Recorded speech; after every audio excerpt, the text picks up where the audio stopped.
سنا ہے کہ مہذب معاشروں میں شہریوں کی جان و مال اور آبرو کی حفاظت انتظامیہ کی ذمہ داری ہوتی ہے۔ قاتلوں، چوروں اور لوٹیروں پر نظر رکھی جاتی ہے تاکہ وہ امن پسند شہریوں کو کسی قسم کا نقصان نہ پہنچا سکیں۔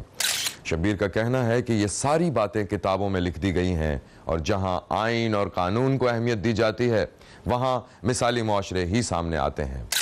پاکستان کا سب سے بڑا اور اہم شہر کراچی بدقسمتی سے طویل عرصے سے لاقانونیت کا شکار ہے۔ ایک جنگل کی سی انارکی نظر آتی ہے جہاں اسلحے کی بنیاد پر سڑکوں، گلیوں اور محلوں میں ڈاکوؤں اور قاتلوں کا راج قائم ہے۔ شہر میں قدم قدم پر تھانے موجود ہیں۔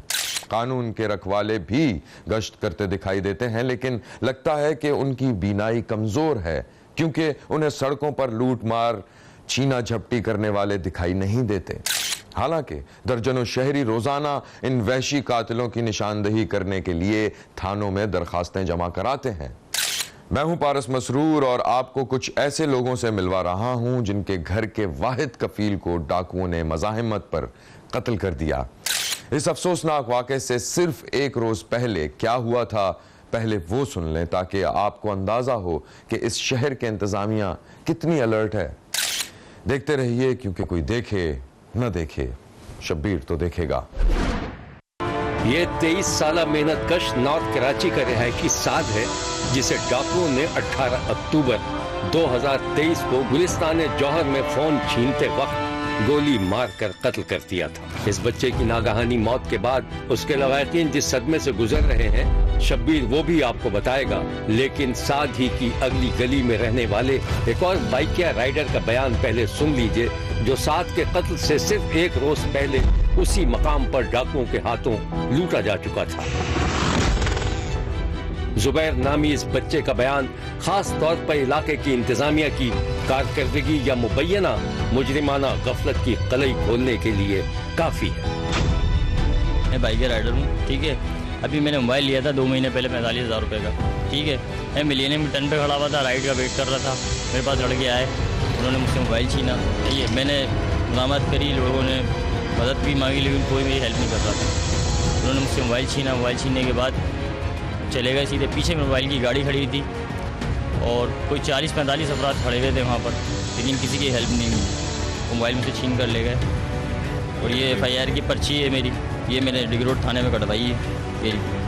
یہ پیچھے بھی ایکسپائر ہو گیا، بتائیں، وہ بھی رائڈر تھا، میرا دوست تھا، یہ پیچھے گلی میں رہتا ہے ہمارے، بتائیں، اس نے تو موبائل بھی دے دیا تو پھر بھی اس کو مار دیا، کون پوچھے گا، کیا کرے گا۔ زبیر کے بیان کے مطابق یہ بات تو واضح ہو رہی ہے کہ گلستان جوہر کا ایک مخصوص علاقہ عین پولیس کی ناک کے نیچے اسٹریٹ کرائم کا گڑھ بنا ہوا ہے۔ اور پولیس کیا کر رہی ہے؟ کوئی پوچھنے والا ہے؟ اب ذرا چلتے ہیں نارتھ کراچی کے اس علاقے میں جہاں 23 سالہ سعد رہتا تھا، کسی کمپنی میں ٹیکنیشین تھا اور فارغ اوقات میں بائکیا چلا کر پورے گھر کی کفالت کر رہا تھا۔ یہ سعد کے گھر کے باہر کے مناظر ہیں جہاں رشتہ دار، لواحقین اور اہل محلہ جمع ہیں اور جواں مرگی پر آنسو بہا رہے ہیں۔ پولیس کے لیے یہ ایک عام سا واقعہ بن کر رہ گیا ہے کیونکہ ڈاکوؤں کی گولی سے مارا جانے والا ایک غریب محنت کش تھا۔ کیڑے مکوڑوں سے بدتر اوقات رکھنے والے غریبوں اور شرفا کو کون پوچھتا ہے؟ ذرا کوئی متعلقہ علاقے کے پولیس افسران سے پوچھے کہ اگر سعد ان کا اپنا بچہ ہوتا تو ان پر کیا گزرتی؟ ایک پل کے لیے بھی سو پاتے؟ ان آنسوؤں کا کیا کرتے جو آپ کے اولاد کے غم میں اس کے بھائی بہن بہا رہے ہوتے؟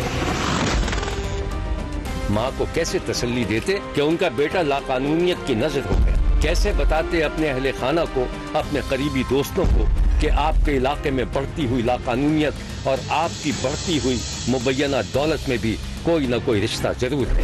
گلستان جوہر میں 23 سالہ سعد کے قتل کا واقعہ FIR اور عینی شاہدین کے مطابق کچھ اس طرح پیش آیا ہوگا۔ رات کے لگ بھگ 8 بج رہے تھے۔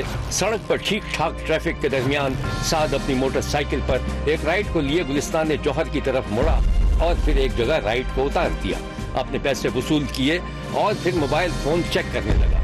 عینی شاہدین کے مطابق سعد سے کچھ ہی فاصلے پر پولیس موبائل کھڑی تھی اور لوگ چل پھر رہے تھے کہ اچانک ایک موٹر سائیکل سعد کے پاس آ کر رکی۔